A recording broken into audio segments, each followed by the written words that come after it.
I wrote a thesis on this. My grandfather is an economist. A new study just came out from the Dallas Federal Reserve Bank showing that immigrants do indeed increase home prices and rents in the United States.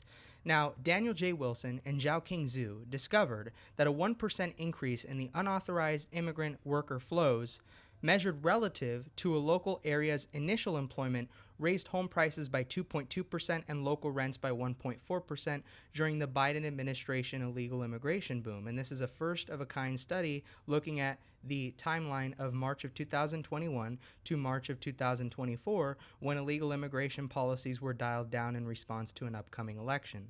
Now, they also found that there was no significant increase in housing supply.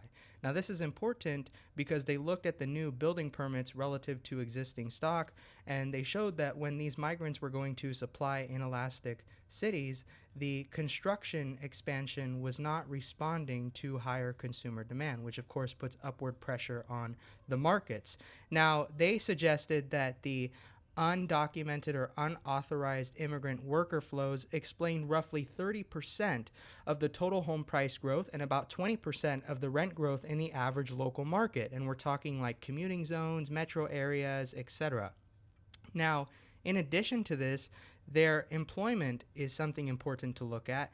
What they found is that an increase in the unauthorized immigrant worker force equal to 1% of a local area's initial employment raised local employment by about 0.96%. So it was a one-for-one impact. This effect is statistically strong and robust, which does mean that because migrants were not coming and being impoverished or being unproductive, but actually going and getting work, they made for viable competitors against the American people for housing. And these flows explain roughly 30% of the total employment growth in the average commuting zone over that period. Now, because for housing, they tend to look at net worth as well as income, this employment, of course, would have correlated with more immigrants being able to enter the for sale markets, at least in the medium to long run. So that is an important thing for us to consider. Here's what policymakers need to think about.